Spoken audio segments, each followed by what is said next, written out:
In a world of economic uncertainty, it's easy to feel like achieving financial freedom is an impossible goal. But in today's show, Ken Race and I answer a number of your questions about how, despite all the unknowns ahead, property investors can achieve the end game of financial independence.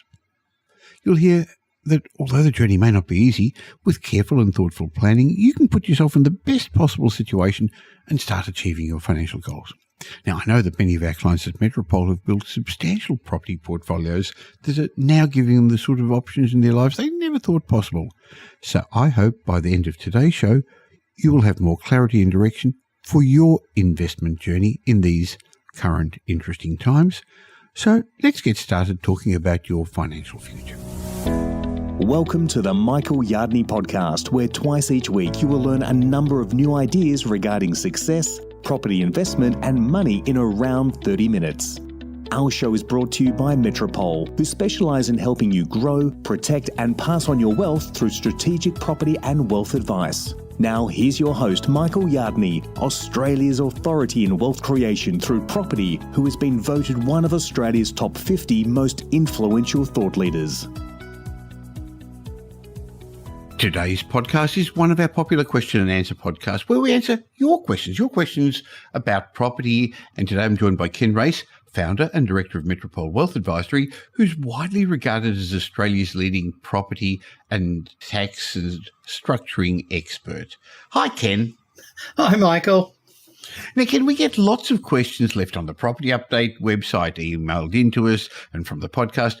Today, I've actually selected a couple that all relate to much the same thing, about the end game, about building a property portfolio that will eventually give you choices in life.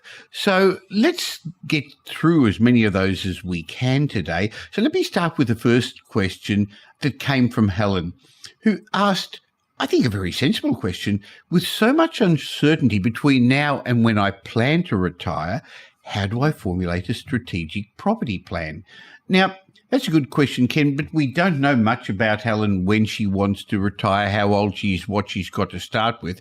So what I'd like to do is maybe I'll start talking about the big picture property principles, and then we'll let you get into your area of expertise. Is that okay? That's okay, because that is a big question.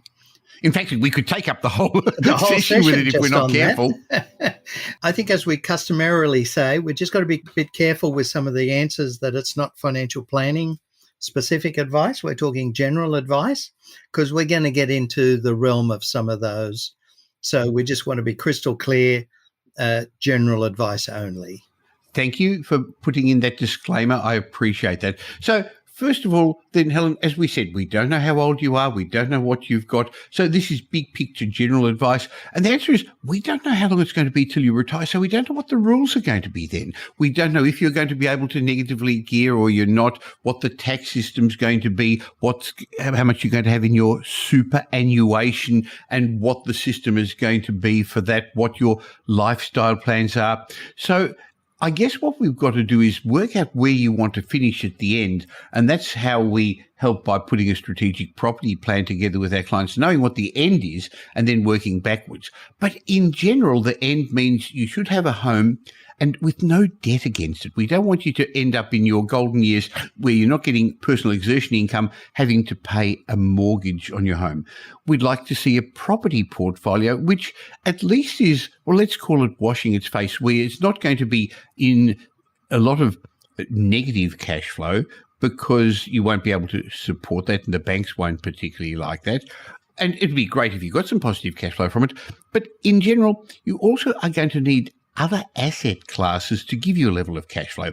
Could be shares, maybe it's going to be your superannuation fund. And again, this is not advice because we can't talk about superannuation funds. It's a financial product. It could be other asset classes as well, maybe commercial property, which is cash flow positive. So one has to do some numbers and figures and some sums and have a plan, because if you have a plan, you won't get distracted by all the white noise. And by the way, buying a property or buying properties isn't a plan. So while the property market is going to create significant wealth for a lot of Australians over the next decades, statistics show that 50% of those people who end up buying an investment property, they sell up in the first 5 years. They don't stay in the game. And of those who do, Helen, 92% never get past their first or second property. So that just means that attaining wealth doesn't just happen. And that's why I know Ken and I and the team at Metropole are very keen on helping you create a plan that you can then execute. What we're really doing is bringing your future into the present so you can do something about it. Now, it's important to start with the end game and understand that the plan's going to change along the way. You've got to accept the plan's not going to go to plan.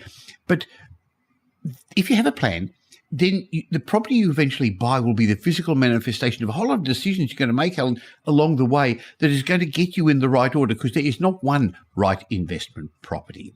Now, so the plan actually is more than just buying properties. To get financial freedom, we've got to define what your goals are. See if they're realistic, because we run a strategic property plan service at Metropole, and Ken and his team take another element of that and do a wealth plan. So we have to define your goals, see if they're realistic, if they would fit in with your timeline, see how you're going along your goals. In other words, are your properties that you already got, if you've got some, the right ones to get you there? Find ways to maximize your wealth and also protect your wealth and identify risks you haven't thought of. And that's what I'm going to ask Ken to discuss in a moment. So the plan, Helen, is going to be more than just buying properties. There's elements to it: an asset accumulation strategy, a manufacturing capital growth strategy, a rental growth strategy in the plan, an asset protection and legal tax minimisation strategy, a finance strategy to get you through the times, and then finally living off your property portfolio strategy, Helen. So there are various stages in your wealth creation journey, and that's really what you need to understand. And we don't even know where you are in your journey. So, Ken, that was a really long start to the discussion. What would you like to give? What sort of advice would you like to give, Helen? Look, let me start off on one of those very critical points you made about having a home that's fully paid off in retirement. And what we're finding is with blended families, more and more people going into business, major world shocks, that a lot of people are retiring with debt on their home. Or what we're finding is, particularly with the tax rates, paying down your home is with after-tax money. And that certainly impedes your capacity to invest.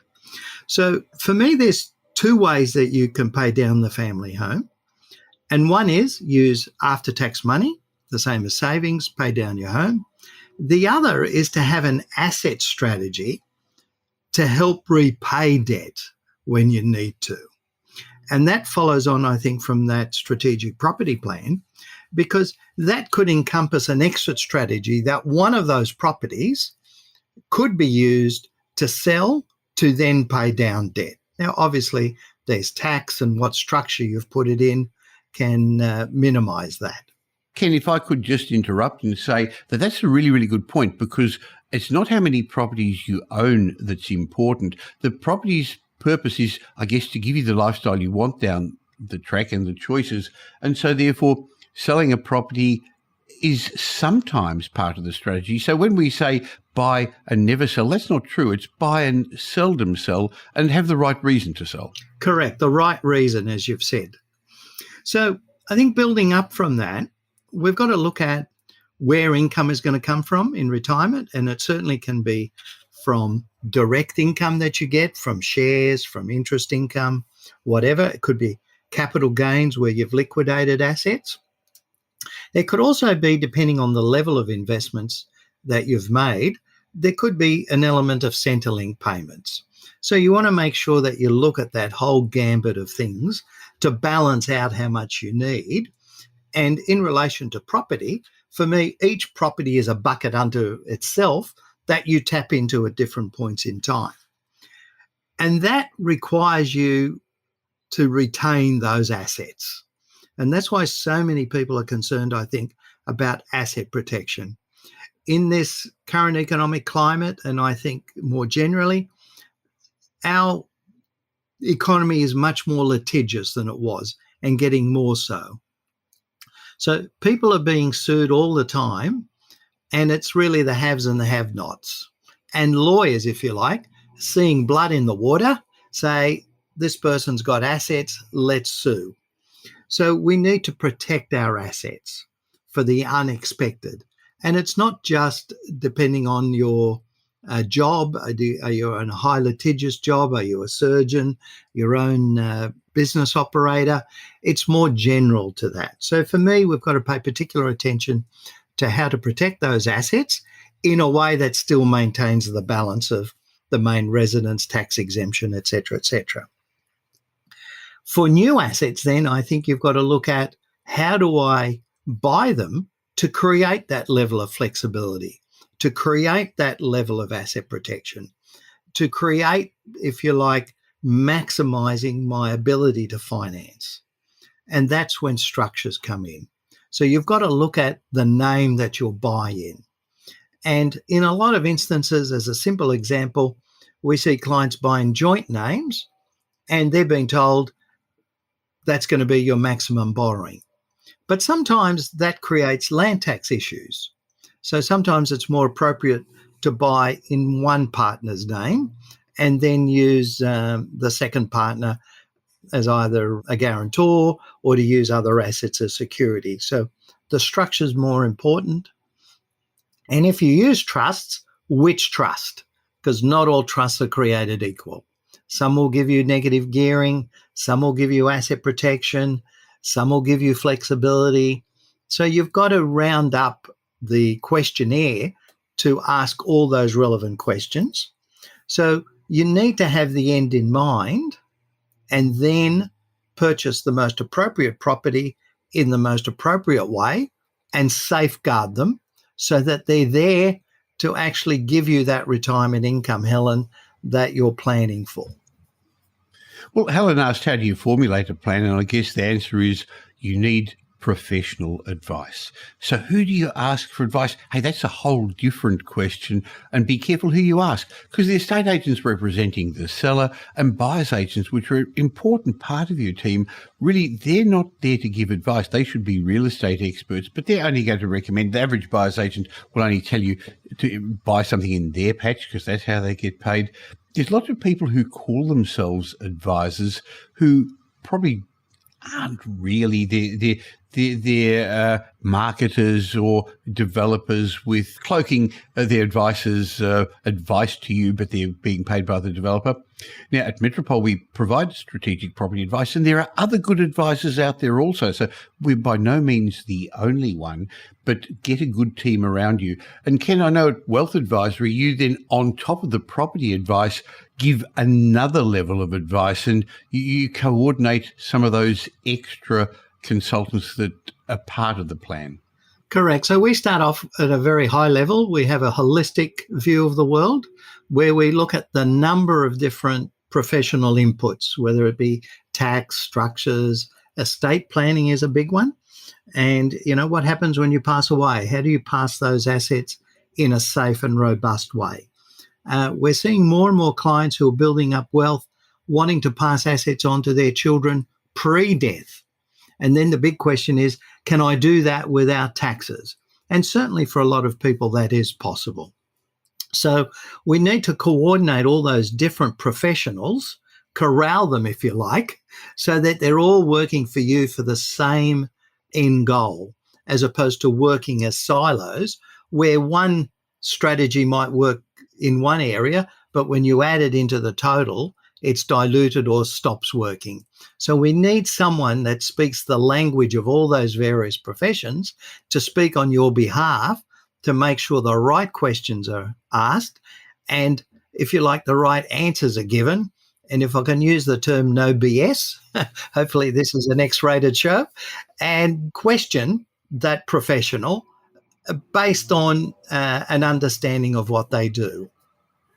Now, Helen, it was a great question you asked, and I think you can now understand why of the 2.1 million property investors in Australia, there's only just over 20,000 who own 6 or more properties. In other words, most people don't get the financial independence they expect from property. And it's really not how many properties you own, but you've got to own the right ones as well. Now, interestingly, you've probably heard me say it before, that a couple of years ago, our clients at Metropole, their results were audited, and we saw that they were 7.3 times more likely than the average investor to accumulate 6 or more properties, which really means that the plans are working. But interestingly, Ken, the next question, and it was asked in a number of different ways on our website, so I'm going to just summarize it. The question was, well, how many properties do I really need to retire if I want a passive income of $150,000 per annum? So the first question one would ask is before tax or after tax. And as I said, a number of people left questions. So this was maybe a more generic one. And I've boiled it down to, let's say I want 150,000 income after tax. So, and then I'll complicate it more. Is that going to be divided between 2 people, which will reduce the average tax rate, or 1? So as you can see, there's a lot of moving parts to this. But if we speak at a more global level, it's really going to be, it depends. It's not how many properties you have, but the quality and the value of those properties and the returns you get. And Ken, if I could interrupt for a sec, as we said a moment ago, it's not just properties, and that's why you've got a plan. So yes, we believe assets growth and properties are a great way of building assets which will spew out cash flow, but it's got to be more than just properties. That's right. For most You've got to have a balanced view of the world, and you need a mixture for diversification and other reasons as well. So if I can put my accountant's hat on, I have 2 numbers that I think about all the time. The first one is the rule of 72. Someone got a major PhD out of this, I don't know, a couple of 100 years ago. And it relates to the rule of compounding, which Einstein said, I think, was the 8th wonder of the world. So when we're looking at the return on your assets, that's when I use the rule of 72. And you use it in this way, and I'll give a simple example. If you're looking at a property, and it could equate to shares or whatever, and it's going to double over 10 years, you would say 72 divided by 10, that means it's growing at 7% per year compound. And you want the highest possible number. If you say, I want a property that's going to double in 10 years, then it's the converse of that, which says you've got to find something at 7% compound. And 1% difference makes a huge difference over a 10-year period. And over a 20 and 30-year period, it's the same as having 3 times a return versus 1 times your return. So you've got to get into the minutiae of this. This is why, Michael, I think you were saying it's got to be the right property, the best property, the investment grade property, because 1% makes a huge difference, let alone 2 or 3%.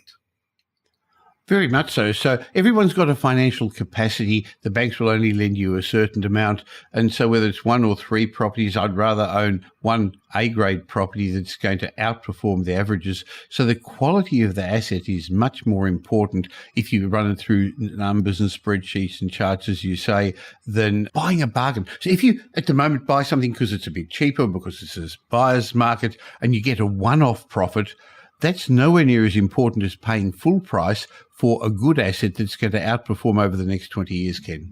Absolutely. That makes it's life-changing difference, if I can put it that way. The other number I look at is 20. Why 20? Because it's an easy number to remember. But all jokes aside, if we assume we're going to get an average 5% return, and some years it'll be 3, some 7, it could be 10. But let's just, for the sake of this exercise, this example, say a 5% return. So if you want 5% return, that means you need to multiply the income you need by 20. So if we want a passive income of 150,000, we multiply that by 20. That means we need $3 million worth of net assets that are generating a net 5% return. That's not 3 million worth of property with, $1 million worth of debt, because that just means you need more. So that's 3 million effectively after debt returning you 5%. So that means you might need much more than 3 million worth of property. So that's the 2 numbers. So just in simple terms, if you want 150,000 a year, you need 3 million. So you say, if I start off today, and it's excluding your home, if I start today, and I've got 20 years to go to retirement, that means I need to save 150 grand a year, which most people don't even earn. So we need another way to generate that. And that is, I think, as Michael was saying, through quality, high growth capital property and use leverage. So if you can borrow 80%, that means 100,000 gets you a $500,000 property with good returns. So clearly, you can't save that $3 million, as you said, Ken. So you've got to grow the asset base, and that's where the plan will tell you which way to head. But you've also got to own the right assets, like we've said, and remembering that when you eventually retire, you're going to want to live off those assets for hopefully 20, 30 years. And then you're probably going to want to pass them on to your kids as well. So you don't buy an old property that's 100 years old now, that's going to eventually be 130 years, 140 years old when you retire, and 200 years old when you pass it on to your kids. So I think it's also important to remember that your future income is going to be very dependent upon your tenant's ability to keep paying you more rent and paying you increasing rent. So we're very careful with the demographics of where we buy, not just because we want other owner-occupiers around who are gentrifying the area and improving the area and paying more to get into the area, but we want tenants who aren't a week or two away from broke so that they can also afford to pay you more rent. So the simple answer is, how many properties do you need to retire? Well, it again falls back to numbers and figures. Now, Ken, one last question, if we could run it today, was from Bill, who said, I don't want to wait 20 or 30 years to be able to live off my property portfolio. Is there any advice you can give me to speed this up? There's lots of ways. And I think the first thing, Bill, is what Ken's already just mentioned, the correct asset allocation where you get above average capital growth. Because if one looks back at, it's close to 45 years of statistics the Australian Bureau of Statistics has now given, Melbourne grew the most over that time with an average of 8.2% capital growth. There's many years when there's no capital growth in Melbourne, like there was in 2022 when property values dropped. But over the long term, Melbourne has, on average, more than doubled in value in 10 years' time. Sydney was 7.9% and Brisbane 7.6% over the last 45 years on average per annum. So, but that means there are some properties that are going to perform better than others and some that will underperform. And you also need the blend of capital growth and rental income to get you there. So first of all, correct asset allocation. But in this current market, where the market's not going to grow as much this year, we're going to have a reset this year. The market's going to bottom, the market's going to pick up again, and it's going to be the beginning of the new cycle. But that doesn't mean another boom. It means a period of slower, much more moderate capital growth for a couple of years. But you can speed things up by manufacturing capital growth through renovations or development, something that I've done for a long time. I know you, Ken, have also been involved in development and renovations personally, and it is something we recommend for our clients. But you've also got to be careful, Ken, because you don't want to take risks, because while if you get it right, it could speed up the process. If you got it wrong, you could lose your assets. And boy, we've seen people lose money and get rich quick schemes, haven't we? We certainly have. And I think when we talk about risks, there's different risks for different people. So it's your appetite for risk. But I think most of us don't want risk, or certainly minimize it. So one of the ways to help reduce risk, I think, is to educate yourself. Invest in yourself. We're talking about buying a property or buying another asset class. One of the main assets, I think, to buy is your own self-education. That's what's going to increase your comfort level to make these decisions about investing. So to me, property, as you say, is not a get-rich-quick scheme. It's all about finance. So you've got to have a capacity to borrow, and you've got to do that within your comfort levels. So it's all about the repayments. And then once you've bought a property, there's a lot of expenses, and we all know the traditional ones, your council rates and all this sort of stuff. But there's a lot of taxes involved as well. So if you can minimize or manage some of those taxes, that actually helps improve your return. And the biggest ones that we see on a day-to-day basis for clients is land tax. You know, you've got to pay for the privilege of owning land. And that's based on the land value of a property, not its market value. And different states have got different rates, et cetera, et cetera. So you're going to manage that land tax. One of the beauties of property when you add value is you create what's called depreciation. That is the wear and tear on the components you put in. And you borrow the money to buy that, a kitchen or whatever, but you depreciate it. So that's a non-cash expense. You've paid for it up front when you've built the kitchen or the extra extension. So the government allows you to claim a wear and tear on that. So that's when adding value gives you a higher depreciation. And then while that is an expense on your tax return, and that's what you could have negative gearing, which is the tax impact, there's also the cash impact. So when you get money back because of expenses, one of which was depreciation, you've actually minimized, if you like, your out-of-pocket cash. And then if you need to sell, then you've got to make sure that the structure you bought in gives you the best, if you like, capital gains tax outcome. And that's why it's important at the front end to make the decision with the end in sight. So today we might need the tax benefits.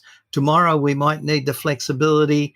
You know, in 10 years' time, if we need to sell as part of an exit strategy, we need to keep most of those capital gains. So we need to bring all that into account when looking at how and which structures to buy that property. Now, Bill, you said you don't want to wait 20 or 30 years. Let me remind you that wealth is the transfer of money from the impatient to the patient. I'm getting lots of emails in my inbox, people talking about property schemes. It's up again, Ken. You can bypass the banks. You can do it with no money down. I can show you how to get into property development and you don't even have to put any money in. I can show you how to buy property for people and get cash while you've got a business on the side. Please be careful of all those sort of things. Now, Bill, if you're wanting to, and anyone else who's listening to this, wanting to speed up your wealth creation and you're seeing some benefit from Ken's discussion, I'd be suggesting you spend time with Ken and me and the best faculty we could put together at Wealth Retreat 2023 on the Gold Coast at the end of April. Ken actually said a moment ago that you should be investing in yourself, and I believe that's the best investment you can make. I remember reading that Tony Robbins, who started off as a janitor and went on to be a multi-million-dollar guru helping people inspire their lives and grow their lives, said that the best investment he ever made was going to a Jim Rohn seminar. He was earning $40 a week at that stage and spent $35 for a 3-hour seminar that totally changed his life. It taught him the right things to do.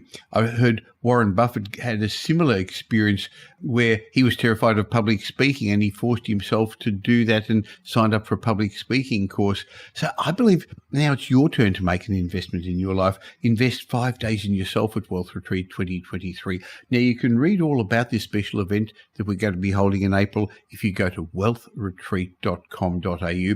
And if you're an investor or a business person planning to get into business and become an entrepreneur, I'm going to back myself. I'm going to guarantee your attendance at Wealth Retreat 2023 is worthwhile. Now, how can I do that? Because I speak to everybody who joins us at Wealth Retreat to make sure it will suit you. It could be the best investment you ever make. It's planning the next 5 years of your life. If you'd like to spend 5 days with Ken, me, Andrew Wilson, Simon Kersmacher, Tom Corley, Mark Creed, and Pete Wargent, we're going to be there with a small group of people. It's not just what you're going to learn from the faculty on the stage, but the people you have breakfast, lunch, or dinner with. So go to wealthretreat.com.au. I'll leave a link in the show notes so that you can join us on the Gold Coast. Now, Ken, there was a whole lot of other questions on this same topic. In other words, the end game. So what I'd like to do is finish off this particular episode of the Michael Yardney podcast discussion now. We're going to do my normal mindset moment in a second, but I'd like to come back in the next episode of the Michael Yardney podcast when we'll answer another 3 or 4 questions, because there's a lot more to this. But I think it's very important at this stage, at the beginning of a new year, to help people plan to become the people they plan to become, Ken. I think that's right. And I think that's a very salient point, because I remember when we used to do the seminars with, hundreds and hundreds of people in the audience, you'd ask the question, who wants to be rich? Everybody puts their hand up. And then you asked, who is rich? And we're talking financial wealth. Health, family is important. But if we talk about financial wealth as just a subcosmos of that, very few people put their hands up. So there's a difference between wanting and being. And that's when I think educating yourself, understanding why you want to do it is critical. And once you make that decision, then you actually start the journey.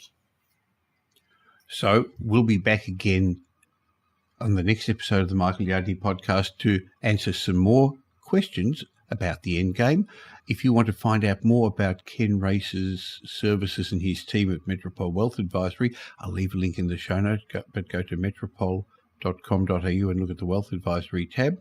And we'll catch up again real soon, Ken. Thank you. Thank you, Michael. Thank you, everyone.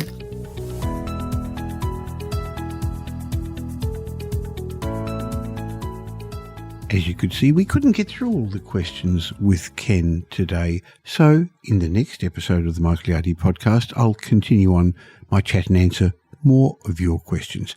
Now, if you enjoyed today's show and you don't currently subscribe or follow the show, my suggestion is, in the app you're now listening to, just click the follow button so that we update you each time a new show comes out. Now, Ken will not only be sharing these sort of strategies, but very, very detailed strategies with the attendees at Wealth Retreat later this year. So, of course, you can see Ken at Metropole Wealth Advisory. But if you'd like to spend 5 days with the best faculty of property, tax, money, business and finance experts I could put together, and who are going to provide you with knowledge-sharing sessions and who are going to mentor you on planning your success, why not join us at Wealth Retreat on the Gold Coast at the end of April? Go to wealthretreat.com.au and find out more about it. The theme of Wealth Retreat has always been, where are you going to be in 5 years' time? And that's in all areas of your life, not just money. So when you join us at Wealth Retreat, I start off by helping you upgrade your wealth operating system, upgrade your thermostat, your wealth thermostat, because that's going to change the way you look at your financial future. And then, and only then, will you be able to get benefit from the toolbox full of tools that will help you achieve your new upgraded goals in all areas of your life.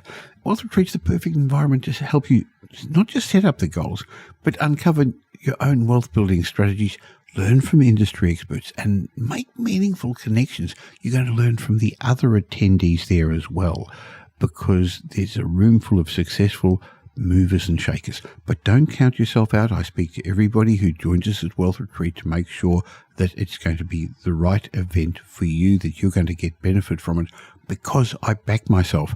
I give a money-back guarantee. And in the 15 years I've been doing this, nobody's ever asked for it back, because Wealth Retreat is life-changing. So one of the huge benefits is you're going to have an instant network of already successful property investors to deal with. So go to wealthretreat.com.au, read all about it, express your interest, and start planning for your financial future. Now here's Michael's mindset message. Remember, a change in your thinking will lead to a change in your life. In today's mindset message, I'd like to remind you that laughter is the best medicine. It's fun to share a good laugh, but did you know it can actually improve your health? Look, life keeps throwing stresses at us. Life is difficult in your personal life, in your business life as an investor. So I think it's worth remembering that many studies show that laughter has a number of health benefits. It's not just fun while you do it. For example, laughter relaxes the whole body. A good hearty laugh relieves physical tension, relieves stress, leaves your muscles relaxed, interestingly, for up to 45 minutes afterwards. Laughter also boosts the immune system. Laughter tends to decrease stress hormones and increases immune cells and infection-fighting antibodies. Therefore, it actually helps increase resistance to disease. Scientific studies show that laughter triggers the release of endorphins. They're the body's natural feel-good hormones. Endorphins promote an overall sense of well-being and even give a temporary relief of pain. Apparently, laughter protects your heart. It improves blood function and increases blood flow to the heart. Laughter also burns calories. Okay, it's no replacement for going to the gym, but one study I read found that laughing for 10 to 15 minutes a day can burn approximately 40 calories. So maybe you could eat another chocolate in the meantime. Hey, that makes me feel good too. Laughter lightens anger's heavy load. Nothing diffuses anger or conflict like a shared laugh. So look for the funny side in things. It sometimes puts the problems in your life into perspective and enables you to move on from confrontation without holding on to bitterness or resentment. And the good news is one study in Norway found that laughter can even help you live longer. People with a strong sense of humour outlived those who didn't laugh as much. It was particularly important in people who are battling cancer. So when life isn't cooperating or your day's not going well, find something that will make you laugh. I know you may have to look for it, but laughter will make you feel good. And this positive feeling is going to remain with you long after the laughter's gone. Humour helps you keep a positive and optimistic outlook through those difficult situations, through the disappointments, through the losses. You see, laughter is an emotional reset button. It immediately clears away the stress, the negativity brought by these bad days, and it awakens the executive decision-making part of your brain. It helps you think clearly. Now, the ability to laugh, play, and have fun not only makes life more enjoyable, but it does actually help you solve problems. It helps you connect with others. It helps you think more creatively. It's been found that people who incorporate humour and play in their daily lives find it renews them. It also helps their relationships. So life is going to keep bringing you challenges. We can't stop that. But you can make the best of it by looking for something interesting, something fun, a plaything with your imagination. Think outside the box. Find new solutions. If you think about it, as children, we used to laugh 100 times a day. But as adults, I don't know, life tends to make things more serious and we tend to laugh less frequently. But by seeking out opportunities, look for reasons to laugh, look for humour. You can improve your emotional health. It can strengthen your relationships. It can find greatness in things that you didn't look too good. You're going to find happiness. And, as I said, it could increase years in your life. So, my mindset message today is laughter is the best medicine.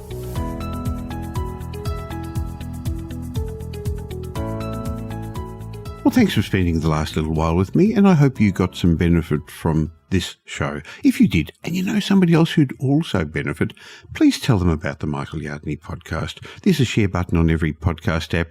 On Apple Podcasts, there's 3 little buttons down the bottom. Press it and share it, or just tell them about the Michael Yardney podcast. I hope you're going to be doing them a favour, and you'll definitely be doing me a favour and helping me in my quest to make as many people as possible financially literate. Now, there's ways of catching up with me between these shows. Just look for Michael Yardney on social media, or why not join my private Facebook group? Go to Facebook and look for the Property Update Facebook group. And I have a way of saying thank you to you for subscribing to this podcast. Go to podcastbonus.com.au. There'll be a link in the show notes, podcastbonus.com.au, where you can get a bunch of ebooks and reports. My way of saying thank you. And when you've got time, why not listen to some of the old podcasts? There's individual lessons in each of those that I think would be helpful for you. I'll be back again real soon. In the meantime, have a great week. Make it a great week.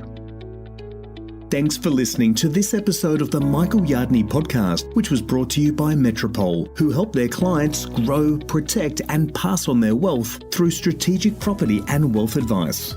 If you like what you heard and don't already subscribe, you'll find us on iTunes or on your favourite Android app as the Michael Yardney Podcast. Watch out for our next show, which comes to you twice a week, and you'll learn some new ideas about property investment, success, and money in around 30 minutes.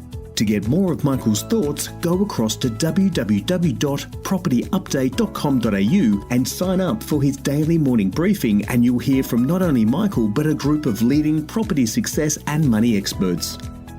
And just a reminder that the information you heard in this show today is general educational advice and not specific investment advice, as we don't know your personal circumstances. If you're looking for specific advice, why not ask the team at Metropole to help you?